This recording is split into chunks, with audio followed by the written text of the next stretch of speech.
which was on climate sustainable economy and need for risk information and analytics.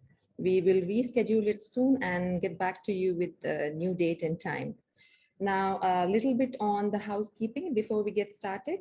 If you have any questions during the presentation, please put them in the Q&A box, which is located at the bottom of your screen. We will address them during the Q&A session.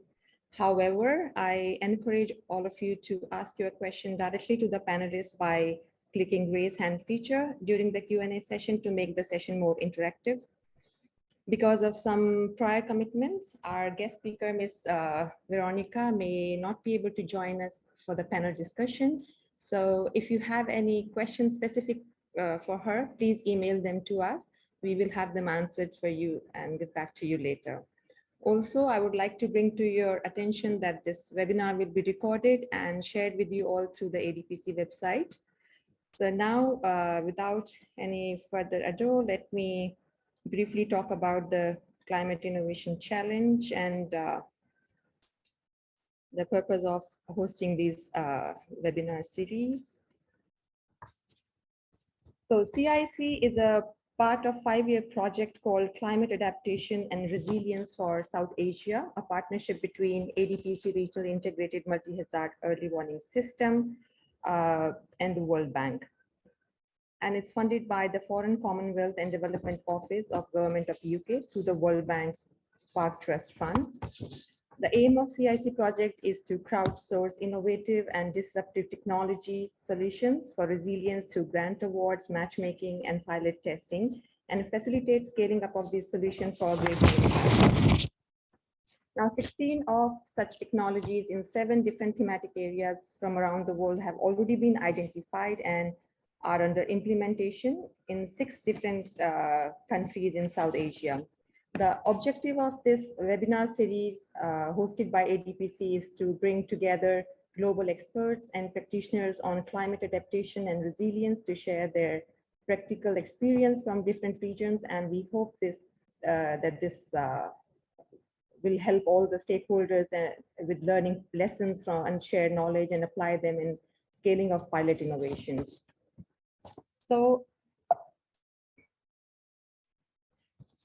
So why today's topic, climate-related fiscal risk and financing solution, is important?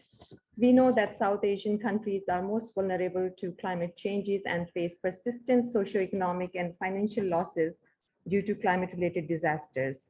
They need additional support when extreme climate events create financial impact, which is beyond their coping capacity, and risk financing is a solution that can help and provide effective financial protection against these climate risks and make the households better prepared to safeguard their livelihoods. Now, financial sector is one of the key players in climate adaptation, and there is a need for systematic approach to assess these fiscal risks and innovative risk financing solutions for effective climate risk management and adaptation. So in today's discussion, we will explore and sort of touch upon some of the key aspects that are critical in this context. With that, moving forward and without any further delay, I'm delighted to introduce our guest speaker and the panelists for today's session. We are privileged to have Ms. Veronica Galmez from Green Climate Fund joining us as a guest speaker. Veronica joined Green Climate Fund in 2019, where she serves as a Deputy Director at Division of Mitigation and Adaptation and Ecosystem Management Senior Specialist.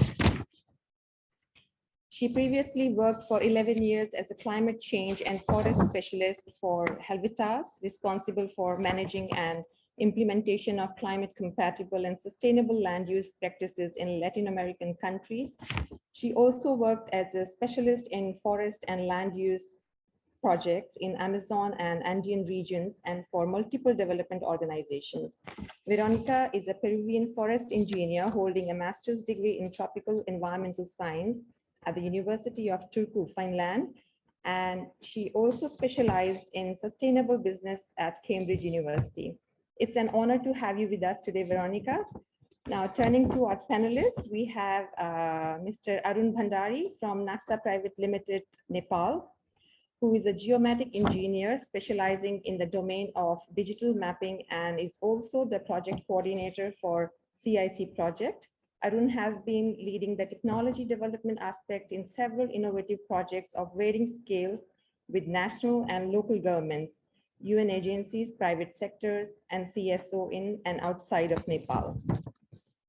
Arun co-founded NAXA in 2014 with a vision to utilize geospatial data for decision support in a wide range of sectors. Disaster risk reduction has been one of the core working areas of NAXA. Welcome, Arun, and thanks for joining us today. Our next panelist, Mr. Karmati Dorji from Taraina Microfinance, Bhutan. He is the Chief Executive Officer at Taraina Microfinance for Rural Development. With an education background in business and commerce, he's worked with a range of organizations with over 15 years of credit experience in Bhutan Development Bank Limited, which is the only development bank of Bhutan. Karma has also worked with Sabha, a civil society organization, and received many awards and commendations. In 2016, he received National Award of Merit Gold from His Majesty, the King on behalf of Sabha, Bhutan. He's also presented paper on project progress, expanding access to savings-led financial services and microfinance in Bhutan at the UN House, New York. Welcome, Karma. Thanks for being here with us today. Now, our third panelist, Mr. Sanjay Kumar Yadav from Stonestep, Nepal, heads up Nepal office, managing a team that supports South and Southeast Asia, both technically and operationally within Nepal. With an educational background in finance, Sanjay has diverse work experience across different sectors. He is also spearheading work on early warning disaster protection, as well as rolling out insurance as a risk financing solution with the vast network of digital channels and cooperatives. Welcome, Sanjay, and thanks for joining us today.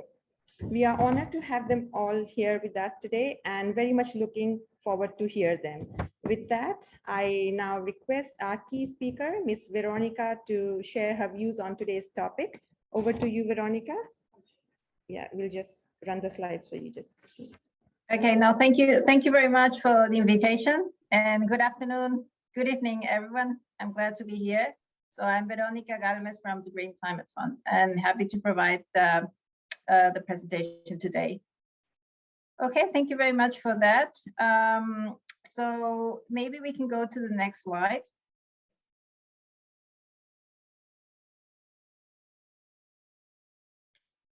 I don't know if we can show full screen.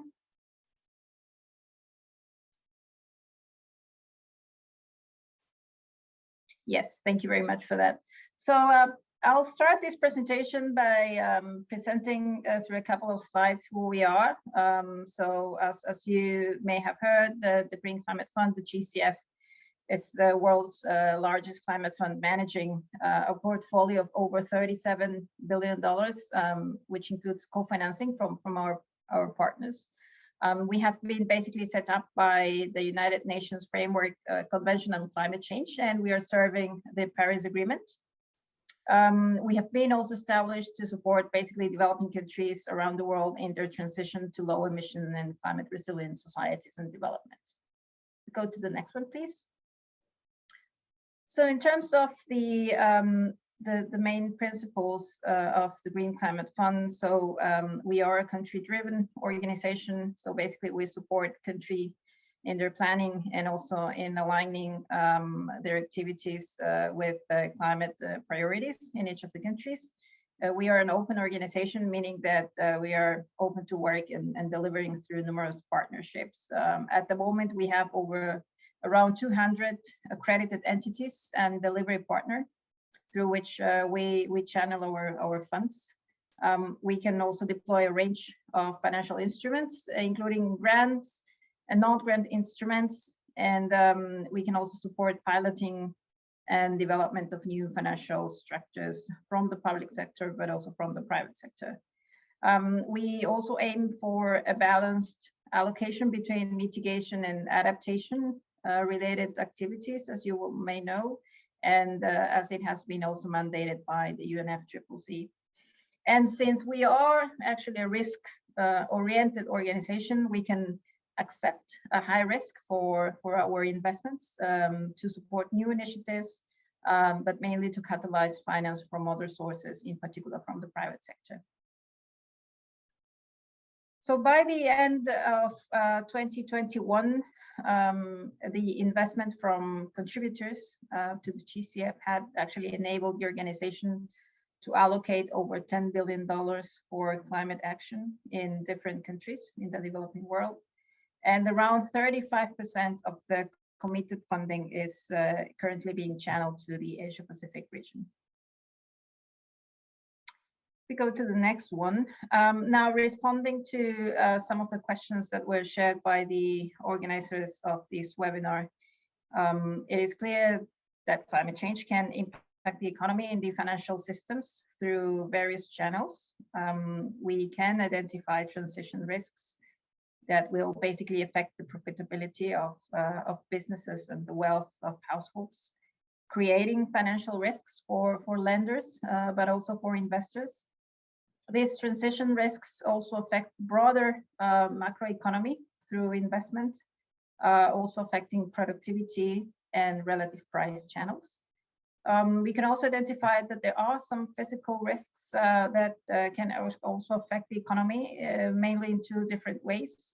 One, through acute impacts from extreme weather events that can lead to business disruption, but also damages to properties through chronic impacts, which is the second type of impacts, particularly from increased temperatures, sea level rise, precipitation that may also affect labor, capital, and agriculture productivity in some other sectors.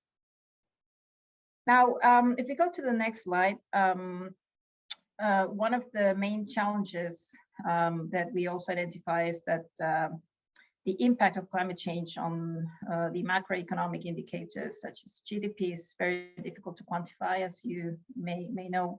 And there are significant differences between the available studies that we have identified. And in particular, when it comes to the impact of temperature increase or temperature variability on GDP, of course, the estimates vary widely. However, we are increasingly able to see that these impacts will be significant, both in aggregated levels and also when looking at specific regions, as you can see here in this chart. And as expected, the GDP of developing countries seem to be the most impacted. Now, according to a recent study conducted by Swiss Re Institute, the temperature increase will result in significant negative impacts on GDP by mid-century. And as previously indicated, developing economies will potentially experience the most severe impacts. So in this context, fiscal policies will actually play an important role in reducing climate change impact on GDP. And some important studies that have been conducted actually by the Network for Greening the Financial System show that public investment in mitigation and adaptation will have a net positive impact on GDP and the macroeconomy. However, the contribution of fiscal policy response to the reduction of climate change impact on GDP is not easy to quantify, as I mentioned. So what to do? There are some possible actions to better integrate climate-related financial risks into investments and core business practices of the government. As you can see here, I just included a list of those, including the alignment and the rechanneling of investment priorities, factoring climate into procurement processes, mainstreaming adaptation and resilience to really better anticipate to climate-related climatic extremes, but also incorporated climate into subnational government management and some other alternatives. Now, how is the GCF helping developing countries overcoming these barriers and these challenges so that they can also realize their climate commitments? And basically, we do this through a transformational approach based on 4 complementary approaches or pathways. These 4 pathways form actually the strategic foundation of GCF's work, and also it informs the programming and the operations of the fund for the public, but also for the private sector. So first, the GCF supports countries in establishing an enabling environment for investment in climate solutions. We do this by promoting integrated strategies, planning, supporting policy making as needed, And for this purpose, we have GCF readiness funding. Our readiness program actually provides capacity building grants to over 140 countries. Secondly, the second pillar relates to catalyzing innovation for climate action. So basically GCF investing in new technologies, in new business models, in financial instruments and practices to really establish, for instance, proof of concept that could be then be ready to be upscaled under the third pillar, which is mobilizing finance at scale.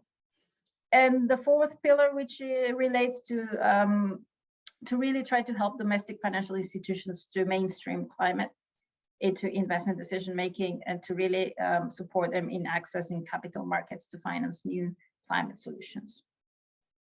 Now, if we go to the next slide, you will see that basically the GCF seeks to have an impact in 8 different adaptation and mitigation result areas or sectors. These 8 result areas cover adaptation and mitigation, but also provide the reference points that will guide the GCF and our stakeholders, accredited entities, to ensure a strategic approach when developing programs and projects, while also respecting the needs and the priorities of individual countries. So these results areas have been targeted given their potential to deliver a substantial impact on mitigation and adaptation. You can see under the mitigation stream, forest and land use, building, cities, transport and energy generation and access. And under the adaptation stream, we have livelihoods of people and communities, most vulnerable population, health, food and water security, resilient infrastructure and ecosystem services. So these are the 8 result areas where the GCF currently invests. Now, within each of the result areas, because this could be quite broad, we have also identified different what we call paradigm shifting pathways. That basically these represent areas where climate impact potential and the effectiveness can be maximized to respond to the ambition needed and as identified by the countries. So these routes or these pathways or trajectories under each sector actually are responding to the speed and the depth required to reach the 1.5 degree target. And most of these areas are already recognized in countries, NDCs, and also in their NAPs. And this is where the GCF climate finance can actually support transformational change. So you will see the details under each of the sectors or each of the result areas here. Now, what are the types of projects and programs that the GCF is supporting? And I would like here to give you 3 concrete examples. This is the first one. The first one is on climate resilient infrastructure, which is a significant part of the global strategy required to address adaptation. So the problem here is that there is a scarcity of ready solutions that can be deployed by project developers.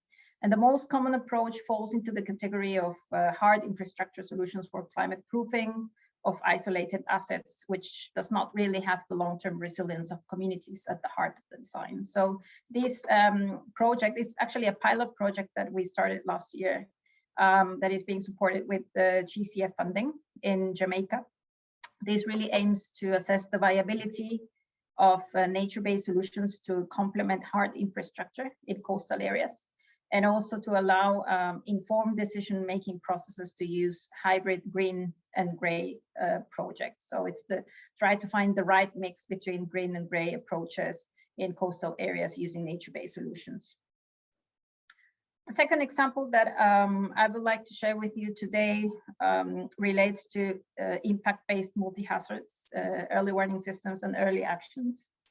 Through this particular project in Timor-Leste, through our UNEP partner, basically what we are doing here is to provide investments in the value chain of climate information systems and early action capacity support. So we are actually here willing to incentivize the use of climate information for the investments, for informing investments, but also how to use financial analytics and supporting the long-term planning and preparedness. One of the pathways for, actually one of the pathways that I presented earlier for GCF financing based on country priorities concerns climate information supporting systemic resilience frameworks, and this includes improving the availability of climate information and early warning systems data to really help increase resilience against climate-induced damages. And as I mentioned in this project, the GCF financing really aims to strengthen climate modeling and impact-based forecasting to really facilitate risk mapping and event analysis. Forecast-based financing is one of the priorities that we also have. We really think, and we have tested the approach to use forecast-based financing mechanisms to really help reducing the recovery costs after climate-related emergency is declared, for instance. We do see a potential to work more with the private sector in this area, and this particular project with UNEP in Timor-Leste is actually exploring those opportunities to partner more with the private sector and to create enabling environment for private investment in early warning system and impact-based forecasting mechanisms.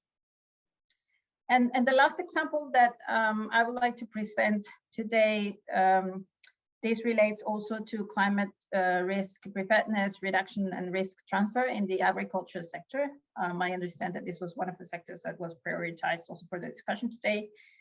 In terms of climate preparedness, climate data systems can actually inform, as I mentioned, forecast-based action programs, including the development of the insurance industry through climate models, agricultural insurance products and services, the selection of adaptation practices or technologies, but also mitigation measures, decision-making, planning, investments for the private and public sectors. We do this through the implementation of this project. It's actually a multi-country program in Africa. Another key element of this proposal is climate risk reduction mechanisms. But the third component relates to climate risk transfer, including micro and sovereign risk transfer mechanisms that are actually aiming to support countries and smallholder farmers in addressing these multi-hazards, including droughts, including heat waves, floods, but also diseases. Smallholders, actually the primary activity can be agriculture or livestock related value chains. So here, the residual climate change risks on smallholder farmers will actually be transferred to national or international insurance markets with the timely compensation for weather-related shocks and multi-hazards, so as to prevent farmers from resorting to negative coping strategies. So those are the three concrete examples that I wanted to present today, and the brief overview of what GCF is doing in this area. I also want to call your attention on the 2021 annual results report that is available for you, and I'm including here the link for the report. So thank you very much for your attention, and apologies again that I won't be able to stay for the panel discussion. Thank you very much. Thank you so much, Veronica, for sharing your viewpoints and shedding some light on some of the very important aspects of climate-related fiscal risk and possible ways to overcome barriers for scaling up of sustainable investment for climate resilience. And I think it's really important what you mentioned, the need for aligning and rechanneling investment priorities and mainstreaming adaptation and resilience. Well, thank you so much again for taking time out and being here with us today in spite of your busy schedule. Thank you. Thank you very much. And just to mention that the presentation is available, so this can actually be shared with the different participants here today. Thank you so much. So moving forward, I now invite Mr. Arun Bhandari to kindly start with his presentation. Over to you, Arun. Hello. Hi, Arun. Sorry, I got disconnected. I have pretty bad weather over here. The network's not great. Sorry, I might get disconnected again, but shall I start? Yeah, sure, please. Go ahead. Let me know if you can see my screen, and please let me know if you cannot hear me well. We cannot see your screen. We can just hear you.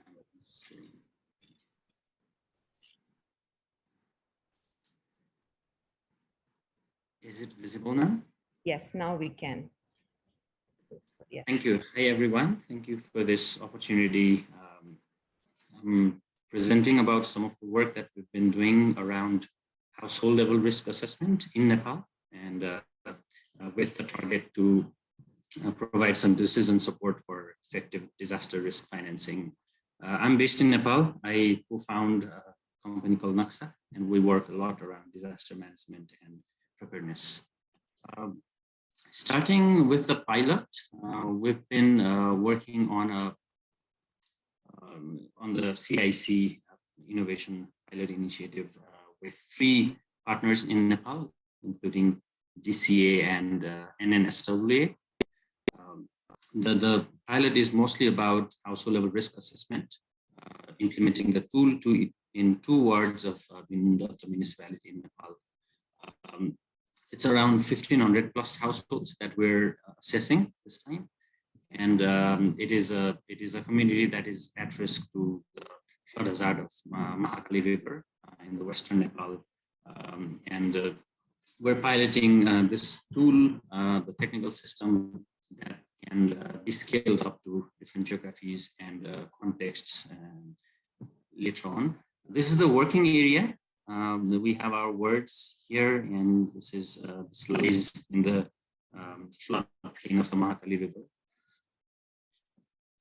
The need for this, the work that we're doing is aroused from the problem that Nepal faces every year due to frequent natural disasters causing loss of lives and property in large scale. We have different initiatives that work in forecasting extreme weather events and climate-induced disaster incidents, but it is also equally important to understand the ground situation, and the situation is not just only at the community level, but we need to downscale up to the household level. So you can see we had some flood incidents in an urban settlement in Kathmandu, in Nepal last year, and similar damages due to floods in the western part. And you can also see how ready-to-be-yield paddy fields were destroyed by sudden flood. This is driven by the concept that anticipated actions can only be better designed when disaster incidents are predicted accurately and their impacts be forecasted based on ground information. So risk assessment have been mostly carried out at the regional or community level. We are, however, reaching to the household level because households cannot be generalized within a community.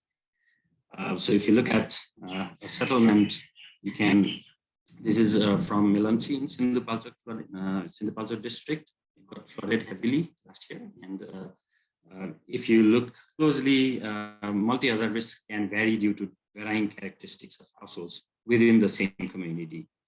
So there are different households in the same locality that might have different levels of risks, and we need to properly assess that so that the level of damage is also different and we can act accordingly. If you see some houses can lie in a different level of risk, whereas some are heavily affected.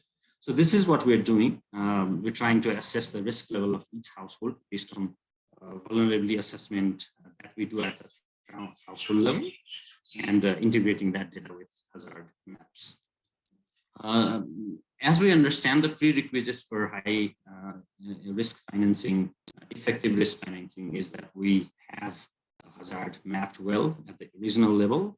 And then there's also a lot of household and community mapping that we need to do. But then identification and quantification of risk at the household level is something that we have always overlooked. And this includes questions like what kind of information is required for effective vulnerability assessment at household level, what criteria needs to be used, and how should risks be appropriately visualized in order to plan for effective risk financing tools.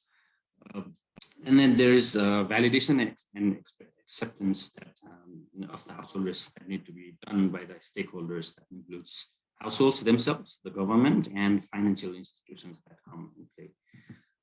And this will subsequently lead to designing suitable risk financing strategies and financial products, including banks, insurance companies, microfinances, and more. So some of what we have done is we've mapped households using different tools. We have used OpenStreetMaps. We've done some remote mapping. We've done aerial mapping using drones, and also utilize some of the database that local governments have, and we've numbered the households. So if this is a real image, we've done some mapping with that, and everything is loaded in the tool that we use to deploy for data collection. So household survey is done using digital tools, and for each household, we capture these four components of data: general information of the household, assessment of the building structure, and there's socio-economic and livelihood-related information, and hazard identification and prioritizing work. Some of the glimpses of the tool and the groundwork we've done so far. And the vulnerability computation is also something that we're focused on. So we've tried to keep it quite custom and flexible so that it can be revised as per the context, but then can also be segregated into different components of vulnerabilities. And the technical system allows custom criteria setup. So this is how we can customize the criteria we use for vulnerability assessment. And this is the result of how we can classify different households into different levels of vulnerabilities based on the criteria. And then there's risk. When we integrate data with hazard map, we get different levels of risk, each house classified by risk level, and these parameters are totally customizable and fit to a contextual need. The outputs are, we have everything, each and every household in the community mapped spatially, along with other community infrastructure and resources. We have vulnerability scores that we can obtain from the system and broken down into different components. We can also calculate the risk for a single hazard or multi-hazard scenario. And these are some of the outputs that we obtain from the system. But then there are also other things like routing to the nearest, safest shelters or emergency relief support spots. And we're also visualizing into 3D maps these households based on the risks, values, and infrastructure. And then disaster preparedness and response plans are generated for each household. So the target is to actually supply this data with open APIs secured for organizations to make use of the data and plan a better financial product for effective risk financing. This is how it would look like. The potential is that this data set can be used for planning by the municipality or disaster risk financing, and also for designing risk financing products. So this could be loans or insurance policies based on risk values of households in a community. And we also look forward to simulating and predicting loss and damage in various disaster scenarios with the integration of real-time weather information or forecast data. That would give us some forecasts.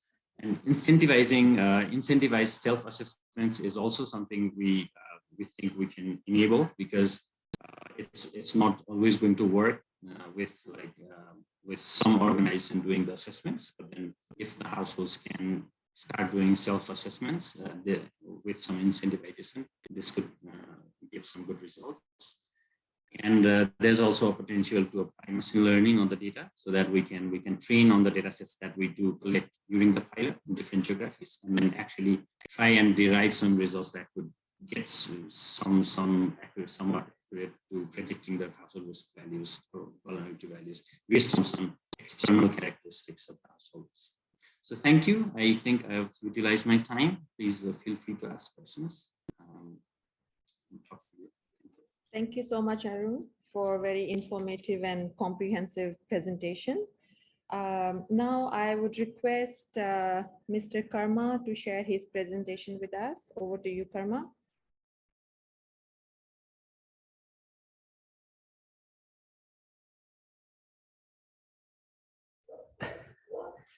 Good afternoon. Can you hear me? Yes, we can. Yes. Okay. Good afternoon, everybody. This short documentary that I'm about to show you is first phase of the project that was entitled to us. We were blessed as Tarayana Microfinance with this fund. We received the small fund mainly to drive microfinance fund through technology for remote and vulnerable mountain communities in Bhutan. And for this, we had chosen two villages, namely Laya and Lungo, that falls under our Gasa district. And both these villages are at 3,800 meters.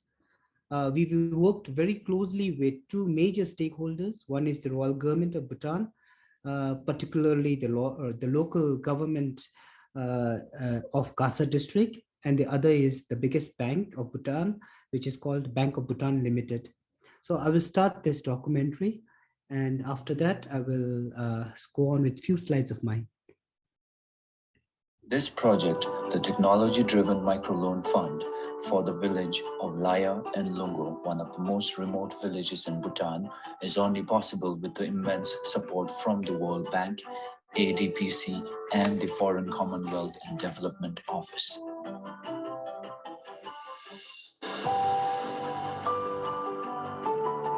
The Tarayana Microfinance team set out the journey towards Laya, and for most of them, it was an experience they will never forget, trucking through scary, narrow roads, through rivers, and a 4-hour trek through pristine nature, slowly scaling to an altitude of 3,800 meters.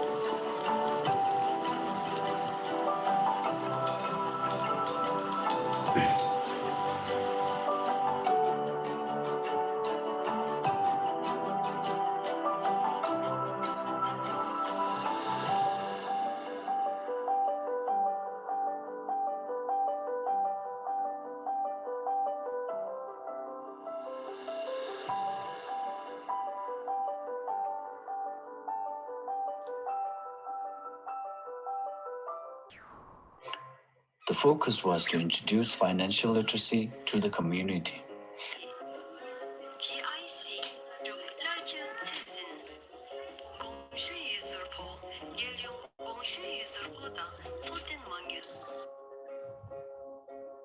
And to introduce technology-driven microloans.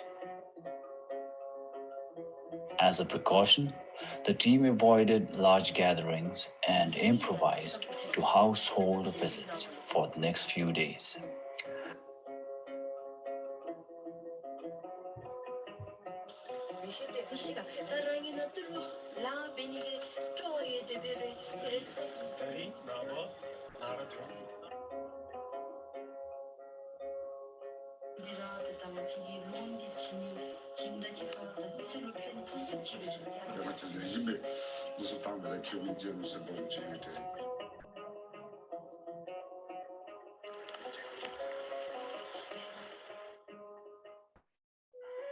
A 3-hour hike from Laya is the village Lungo, with around 50 households, where the team continued to educate on financial literacy and technology-driven microloans.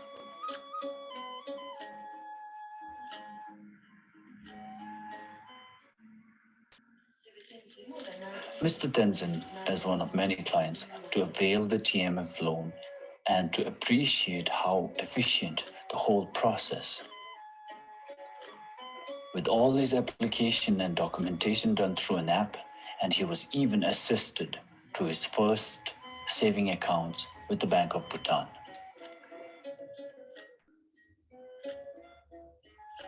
The team will be in close correspondence with the clients via popular messaging apps.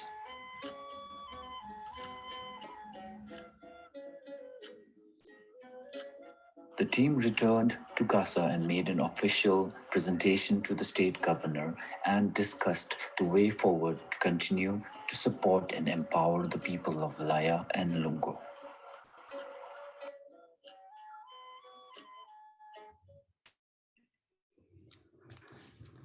Thank you. So I hope the internet speed was good enough. Did you all see it properly, or later maybe Jyotiji can share it if you all are still interested to have a look. So the what we actually see here in this short documentary is mainly how we actually created an financial literacy awareness by again under this project we made a small video on financial literacy, creating awareness to the people. So not only to the people that we met at a personal level, but also we managed to share this literacy video over the social media apps, and which was more commonly used by our communities. So we shared this video about introducing the literacy on savings, on insurance, more or less on everything to do with financials. The second thing was how we assisted some of them to open saving accounts by being there in the community itself, but we're trying to manage them by connecting to the Bank of Bhutan. And the other thing was discussing on product innovations. See, the community in these areas rely mostly on quadricep and collecting quadricep and selling it, and that happens only once a year. So we were talking about what if quadriceps is not there? How are you going to survive? What are your other means of source of income? So all these were discussed with them, and we had introduced to them a lot of different products which would not only sustain them if quadriceps was not there. So I would like to share my presentation now.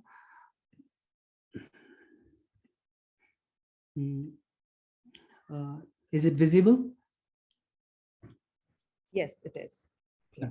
Okay, so this is at a macro level where I was there 4 hours again, hike from Laya. So this was at around, I would say 4,800 meters. And the mountain you see is commonly known as a Tiger's Mountain in Bhutan, and a local name called Kanchanta. So I was just in next to that mountain, and I took this photograph, and what it shows is how the climate really has affected, the climate change has affected. So in 2015, this glacial had created a flood that actually affected, but not Laya, but a lot of villages in the lower ends in Punakha, and also some villages in Gasa. So likewise, sorry, the next thing what you can see is that happened last year. It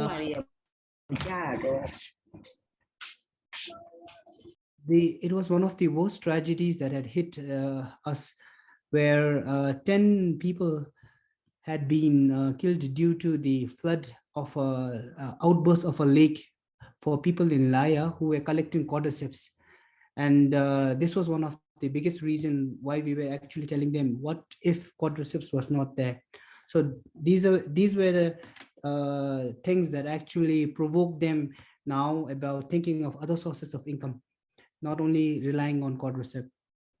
So in our project, we actually, as you saw in the documentary, we had met the community at the individual level, and we have discussed about ideas about how to do product innovation.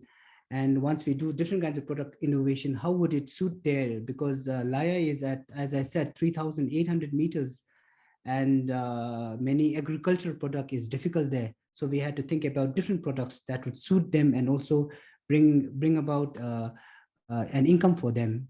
The second thing is, even if you bring up a product, like why are a lot of banks not there? So the very fact that the cost of operation is very high, because as you saw from the documentary, one is the travel cost, the other is the distance from the district, the main town itself, and it is at a highland. So many banks would not want to go there because of the cost of operation. So what we actually thought about bringing how this access to finance to them is through our own app, where we actually do not have to have papers like the normal traditional way of banking, having to write down loans and have them sign papers, like papers after papers. So we invented this app whereby we could actually do an appraisal on our app. And the other thing is about how do they pay back the loans? And here, what we actually did is, as I mentioned, our second stakeholder, Bank of Bhutan, this is where our digital payment integration will happen. And once our integration happens, they can easily log on to the app of the bank, which is just now the biggest app in Bhutan, called the MBOP. And then they can actually go to Tarayana Microfinance, and then they can put in their account number, and then they can see the loan status. In fact, they can repay the loan in an instant there. So these were some innovative approaches that we have done through the project. At a policy level, our central bank, known as the Royal Monetary Authority of Bhutan, did initiate something called green finance in 2020, where the whole idea to drive the country's roadmap on green financing was created. They had identified stakeholders, and they were also looking into the possibility of having the banks soon have portfolios to lend out green finance to sectors. But at the moment, this is still under study. And we are hoping that by the end of the year, they were saying that they might come out with some directives on this green finance in the country. The second thing is, my last slide, in fact, is some points that I was also pondering on, and an article that I saw in Moody's Analytics, where how climate risks actually affects the 5 C's of the credit. And maybe it's time for us as a financial institution or a microfinance to think that perhaps the climate risks has to be taken in as the 6th C in credit. The other one is on microloan funding. In my tenure of doing microloans, especially working microfinance, I have seen many projects that actually support indirectly anything to do with microfinance. But then when it comes to the funding part, when it's come to the loan part, I think we have very less areas where we can get support, not just to pilot, but because these loans are very high risk. So maybe this is also something that I still have been pondering for the last few years. When I've my being in microfinance, this has been one of the major challenges, and I also foresee in this scenario also that it still is a challenge. So thank you. This would be it. Thank you, Karma, for sharing this beautiful and interesting documentary with us.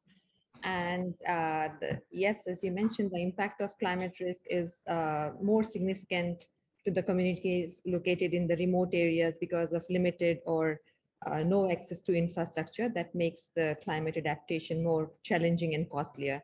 But it's great to see how this pilot of this initiative can really help address the barriers to climate adaptations faced by farmers in remote areas by bringing in financing solutions, which is not only cost effective, but also self-sustainable. So thank you so much. Now, coming to our last presentation, I would request Mr. Sanjay to kindly take over and share his presentation. Over to you, Sanjay.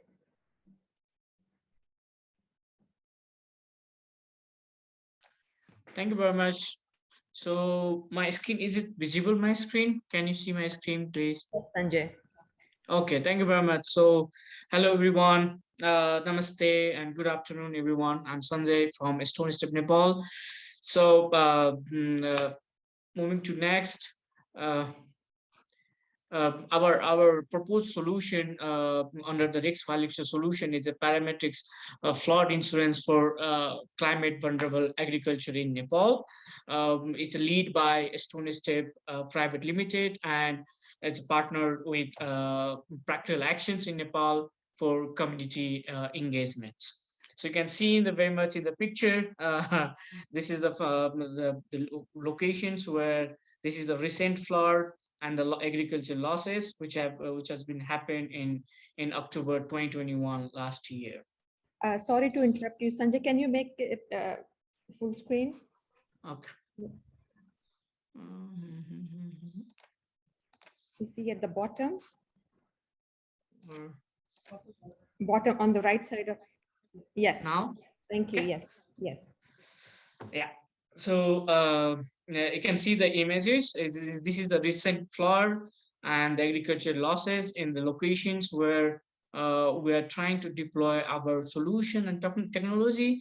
So I'm moving to the next. This is the project locations. That's what I saw. So this is the you can see the in the right side the Karnali rivers and the two different municipality, with the Tikapur and Rajapur municipality where we are deploying our solution. So the household we are targeting is the 150. It's a direct insured people's household. Around is 6,000 household, and total population, which is we are talking about around 17,000 total populations. So why risk finance? Why risk financing is needed?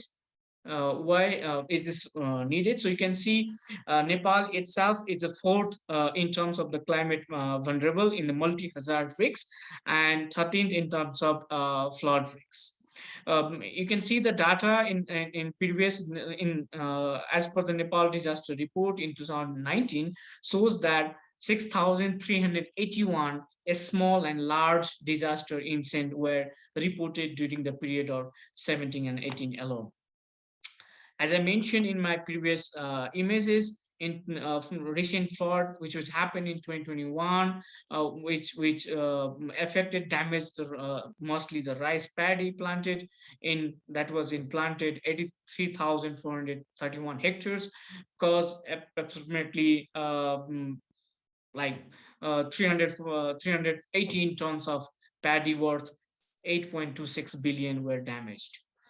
As you know, in average, 61% affected were not financially prepared for disaster on that locations. So what we said, as per the flood resilience program, found that a $1 investment into preparedness helps to avoid future losses of $5. However, globally, data shows that only 13% of the total investment go into the pre-event resilience and risk reductions. The remaining 87% goes to the post-event relief. So you can see where the fund of whole disaster fund need to be deployed.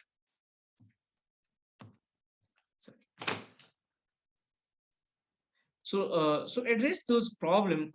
We're developing the parametric flood insurance, and our solutions.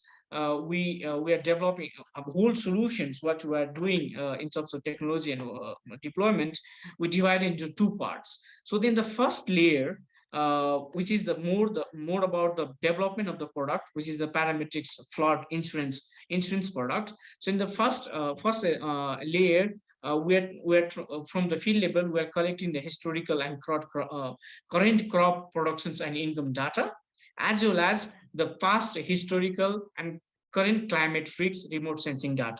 So based on two data that was collected by our team from the field, we are doing the risk modelings, co-created risk modeling, where Stonestep and local insurer as well as the international expert, we are working together to design the product.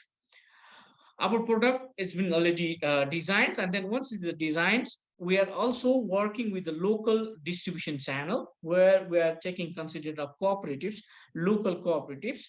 We're working with the local cooperatives where Stonestep strengthening and working those local cooperatives to develop their infrastructure as well as IT systems, plus their marketings and promotion tools to advocate local people, create awareness to local people to subscribe into the parametrics flood insurance.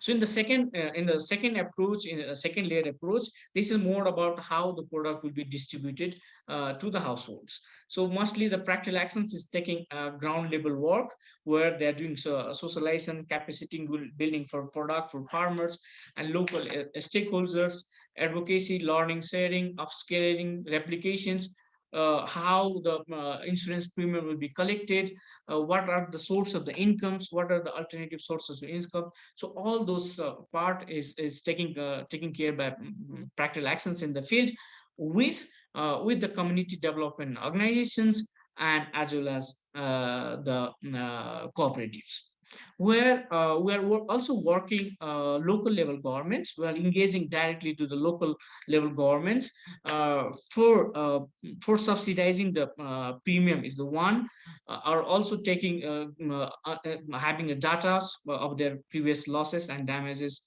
what they are paid. So based on whole data, when it comes to the flood risk modelings, you can see in the images, this is the main part that we have been doing since last many years, like years under another program as well. So in the insurance sectors, how the risk is calculated, this is the major part. So you can see the exposure, occurrence, and intensity gives us the risk percentage of risk. So to know that actual part in those two municipality where we are working, which is the Tikapur and Rajapur municipality, you can see that there is a 3 images. So the first images you can see in my left is a population dense. So the red shows that the higher population dense area, likewise green and yellow, which goes to the lower dense areas. The second one, which is in the middle, is the agricultural land point. You can see in the both municipality, what are the agricultural land point in the municipality. And the third, the last one, we consider the cropland exposure weight. What is the cropland exposure weight in the area? So this is what we're taking, why we are taking consider is because to know the index customization using the different exposure type. This gives us the what is the risk we need to consider.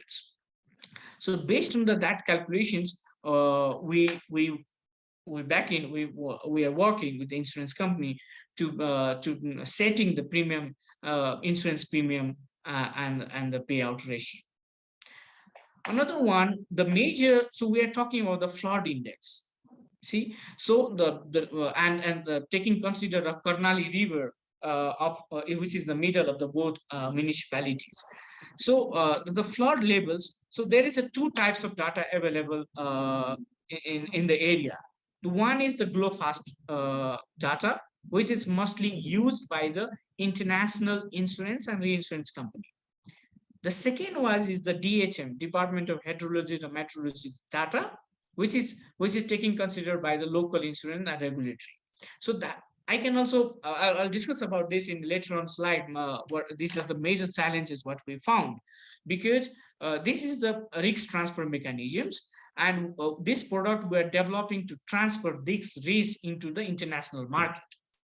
So international reinsurance and insurance company only consider the GLOFAST data, but in our local insurance company and reinsurance company, they look for the DHM local data. So that was our difficulties point. But the good thing is that when we start collecting the data and start analyzing the data, what we found that the Karnali Rivers, which is the gauge station of 280, gave us the data that both GLOFAST data and DHM data align with each other. There is no major differences between both data. So it helped us to go with the local insurer and regulatory to approve the product, as well as easily taking this product to the international market for reinsurance, because both data validations is the same. Now, so this is roughly calculation. This is under the working process. So based on whole analysis and exposure map and calculations, what we set up different indexes. Here we try to set up the 5 indexes, and based on that indexes, we saw what is the payout ratio in futures and what is the premium rate. And then finally we came up, this is the normal and I mean the average, and then adding the other cost, which is the insurance administration cost, etc. The premium rate will be applicable around 8%. So in the flood level index, you can see if the flood level will be across the 11.8 meters, then the people who subscribe into the product will get the 10% of their payout. Here in that river, 10.8 is the starting danger level of the flood. So when the plot is when the product is developed, so we are also talking about how the technology and technical solutions can be incorporated to each other to make our solution more effective, sustainable, and goes on in the future. So in the backend systems, Stonestep also developed insurance administration's app, which is the both. This is our, you can see, which is inbuilt app, Stonestep app, where customer can subscribe through the mobile integrations, which they can also subscribe through the USSD and SMS code, or the direct sales over counter app. And then another side, in the right-hand side, you can see that we have a backend systems based on the front end. We have a backend which will be deployed to each cooperative's members, and they can easily track all the necessary information of customers. What are their agriculture, how much their agriculture is land, what is the value of land, what is the crop productions, what is the past productions, all the information related to particular each individual customers, which is used by the cooperatives in their backend systems. So here you can see this is our front-end systems, where cooperatives extension worker travel to each household door to door to enroll into the insurance product. As you know, to enroll into the insurance product, there is a lots of requirements and a specific information that is required to get the members or subscribe into the products. So this front-end app consider all the required informations that will collect it and will share through direct API integration to insurance company to product policy for the customers. So once the customers subscribe into the product, so this is the major part is done.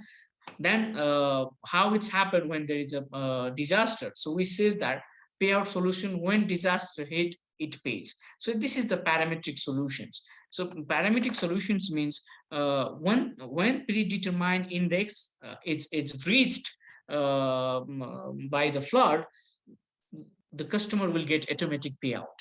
There won't be the another level of assessment. Normally traditional insurance company do the assessment and then only pay, which is not happening here. So we are talking about direct payout to the customers. So we say the product service coverage, once predefined index is triggered, from the customer point of view, when disaster reaches the predefined threshold, it pay. So you can say event, it's happened. When the event happened, there will be the analysis and validation, which is the automatic through the DHM systems, and the DHM system shows that okay, this is a 10.8 or 12.8 meters flood level reached into the Karnali river within the 24 hours. The customer will get direct payout to their account, which is maintained by the cooperatives in the local level.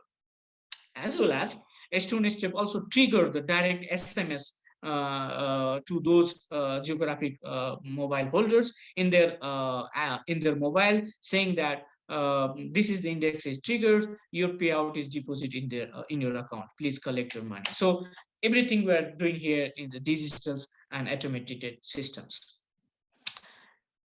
Down in right side, you can also see why use a parametric approach over the traditional indemnity product. So as we know, this is reduce the complexity of such as the claim investigation, removal verification cost, increasing affordability, increase customer confidence because this is a direct. So these are beneficial under the parametrics types of insurance. So how we are making this more applicable and affordable, as well as futures continuous or scalable models. So building on scaling to increase resilience. So we are forming a public and private partnership to reduce the cost, risks, and time to market for insurance distribution, improving service for customers. So as you see here, Stonestep itself is a private limited company working in micro insurance with the digital platforms. We have a practical actions, which is the NGOs models. It's been working in the same locations in many years, and partnering with the local insurance service providers, who is the underwriter of the product, because we need to that.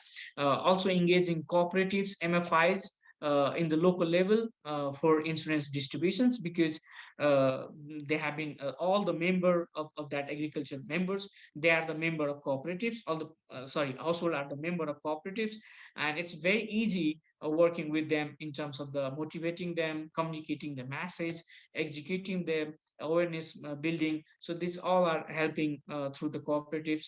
And of course, we are also engaging local government as well as the central level government for insurance premium subsidies, using their disaster related fund into the insurance premium subsidies. So all the different public and private sectors partnerships for scalability in future. So what are the challenges? Even I mentioned earlier. So while doing that, this is a completely new and first time approach we're trying to do in that specific in that geographic regions. So as I mentioned in my previous slide, that yes, Nepal is vulnerable. As you know that, we all know that. And why those, especially 10% of Nepal GDP will be lost directly or indirectly due to climate induced disaster in the future. So this is already, there is a risk, but it's why it's not, there is no step to take this solution, because there is no, there is an inaccessibility of innovative disaster risk financing solutions. And why this is not available in the actual field in Nepal, because there is a lack of modeling technology, expertise to develop parametric insurance product, and bundling. Product is costly because of indemnity-based insurance product. There is an insurance product available, but all those insurance product which is available now is a traditional or indemnity-based product, which is very much costly, and there is no access of the peoples to the products. So one of the surveys shows that regarding the customer awareness, what we found that 60% of the population do not purchase insurance product because lack of awareness about available insurance product to them. Customers do not purchase insurance because of the trust issue with the insurance companies. As you know, this is very common country like developing country in Nepal as well. Customers do not know who to approach and how to buy the insurance product. This is also one of the risks. And uncertainty and delay of the claim payout is the measure to win the customer trust and buy the product. As well as what we also found that there is insufficient distribution channels. There's no mechanism like us that we are forming a Stonestep, practical actions, cooperatives, insurance company, all like different and government as well to form as one of the models to reach to the customer. So this is also insufficient. Yes, no technology available to buy the products. The whole market is invest market, and as we all know, when there is a claim, there is a lengthy paperwork and assessment for loss and damages. So these are the all available problems, and you can say the challenges. That's why the customer or individual household they are not able to reach to those innovative disaster risk financing solutions. The another major problem that has already been mentioned, that international reinsurance prefer global fast data, whereas the national insurance and regulatory accept national data. So in other river gauge stations and other river where there is there's no matching between GloFast and local data, then they're very hard for new product to develop and transfer those risks into the insurance markets. So thank you very much. This is from my side. Thank you, Sanjay. We can see there's a lot of collaboration and capacity building efforts in the pilot, which is very motivating. And this will also increase the likelihood that the solution will be more effective and sustainable. So a big thank you to all our panelists and the key speaker for their interesting and enlightening presentations and giving us much to think about. With that, now we will go ahead and open the floor for a Q&A session for the audience.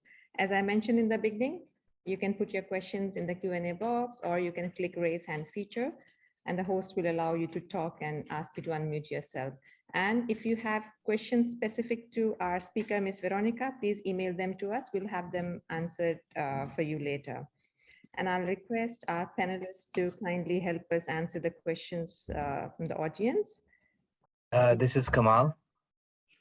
Hi, Vijay. First of all, congratulations. Fantastic presentation.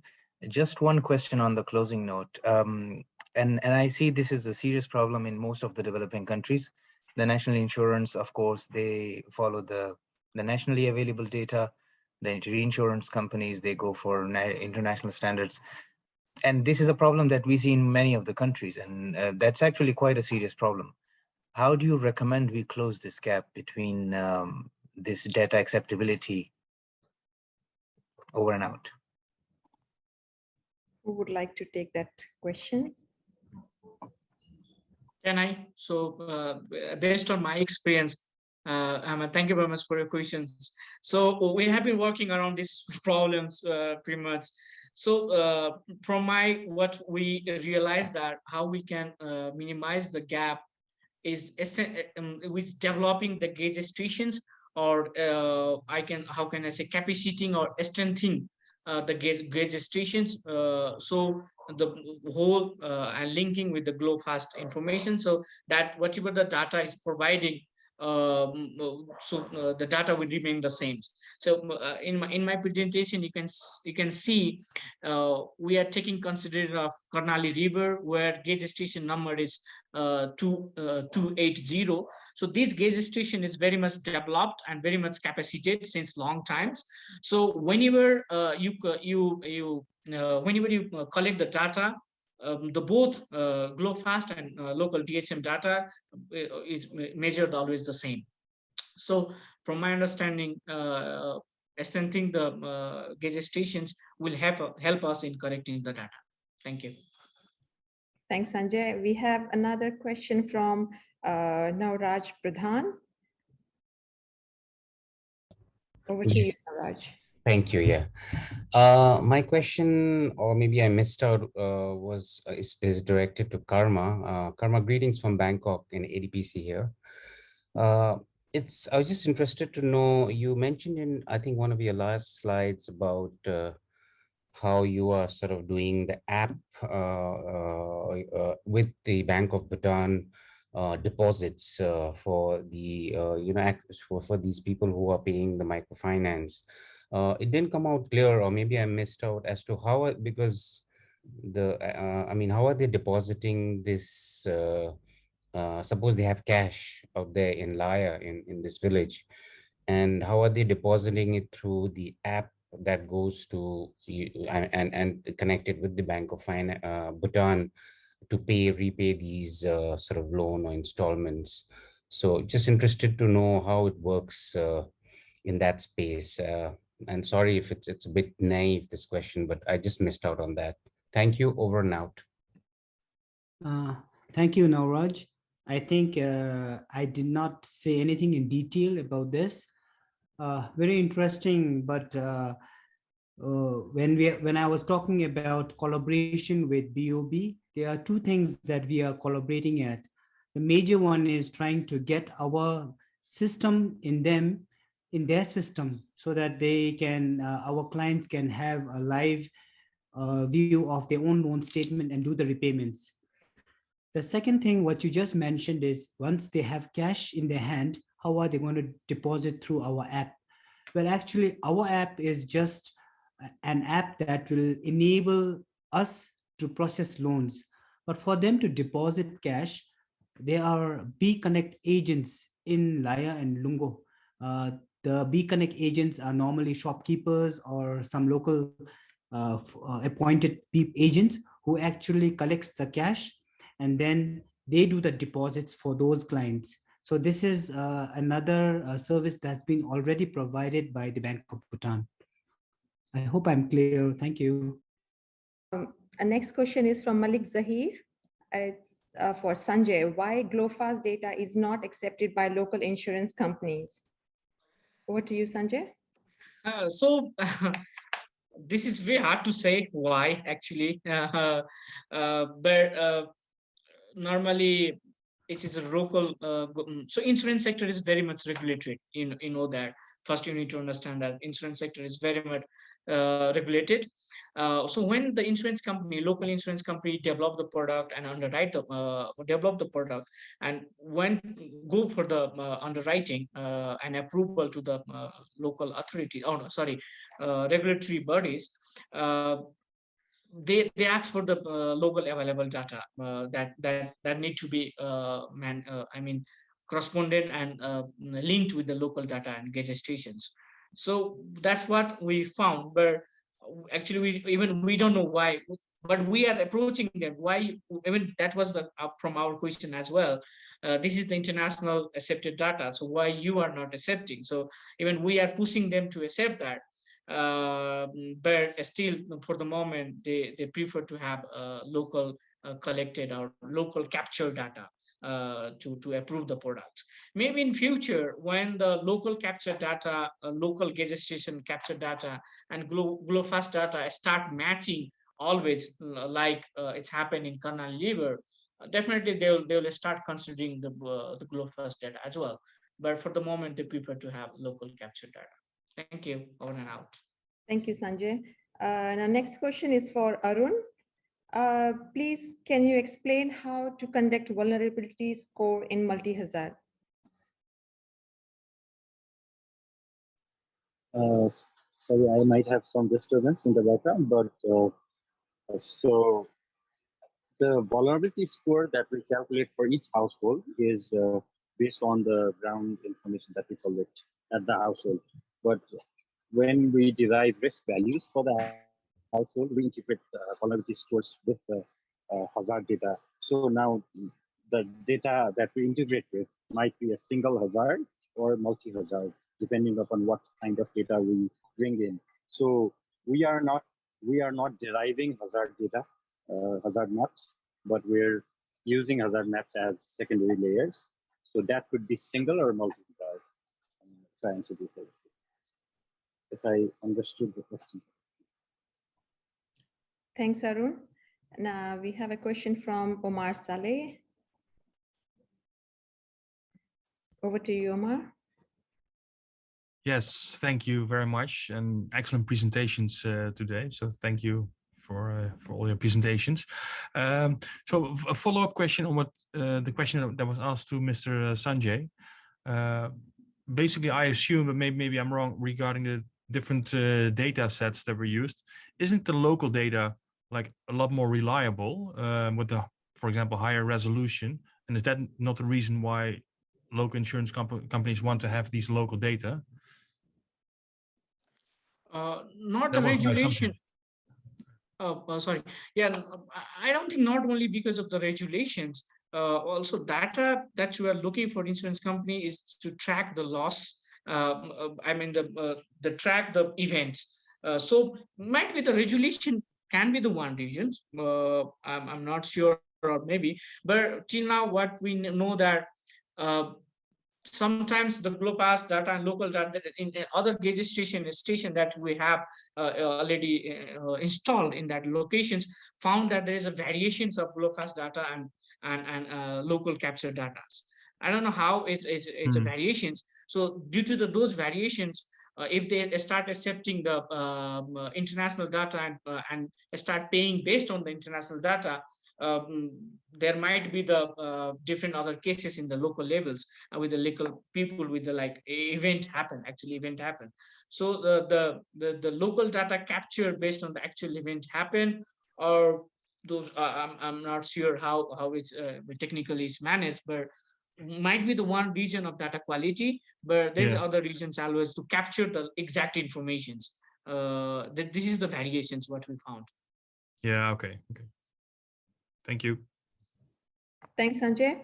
There is a question from Mr. Nuwan Kumar Singh. Nuwan, would you like to ask it directly to the panelists? It's not very clear to me. No, I think already it's been answered. Okay. This about the data quality and the ensure and why this GloFast data has not been accepted. I think it's already answered. Great. Same thing, same question I asked. Thank you very much. Yeah. Thank you so much. So are there any more questions?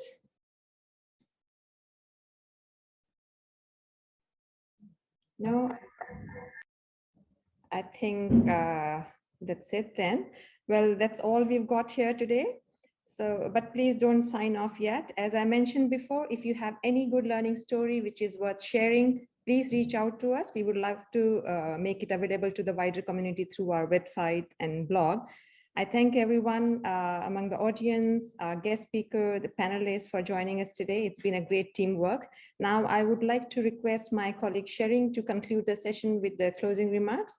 We'll see you soon with the next webinar. Over to you. Thank you, everyone, for joining us in our fourth. Actually, this is the third because we missed the third one. So this is supposed to be the fourth iCARE series, climate-related fiscal and financing solutions. Again, pretty good participation from various countries, different entities, all with a keen interest in and stake in innovating for climate resilience. For me, the key takeaway today is given that the critical challenges associated with the execution of climate-related risk financing solutions, we saw how the GCF and its policies and pathways in building climate-related fiscal risks and financing solutions are providing these solutions, from planning and catalyzing innovations to mobilizing finance and mainstreaming new climate solutions into these policies and pathways. In terms of climate-related risk financing, we saw 3 technology-based innovative cases from Bhutan and Nepal under the Climate Innovation Challenge pilot program. In Bhutan, Tarayana Microfinance is linking some of the remotest and most vulnerable mountain communities to microcredits and banking services to finance climate risks. In Nepal, both NAXA and Stonestep are deploying insurance as climate risk transfer instruments and mechanisms to protect farmers against losses or to enhance the evidence-based decision support system for effective risk financing strategies. For those who are new to the iCARE webinar series today, all of the 3 panelists are among the winners of the Innovation Challenge under the Climate Innovation Challenge program that are ongoing right now, implemented by ADPC and funded by in partnership with World Bank and funded by the UK government. All 3 cases and other winners of the Innovation Challenge, 23 of them, have the common denominators, that of providing affordable solutions to the communities, building partnerships, aiming for scalability and sustainability. So these are some of the common denominators and something that we are all aiming for. Thank you again. A special thank you to all our innovators and participants. A very special thank you also to our guest speaker, Ms. Marquez, and our 3 panelists, Mr. Arun Bhandari, Mr. Kamati, and Mr. Sanjay Yadav. We'll see you again all in our next webinar, either on adaptation, resilience, innovation in built infrastructure, or climate sustainable economy and the need for risk information analytics, which we missed in the last month. Whichever comes first. So we will share the link with you. We'll see you again. Have a good day, good afternoon, good evening, or good night, wherever you are in the world. And see you again. Bye.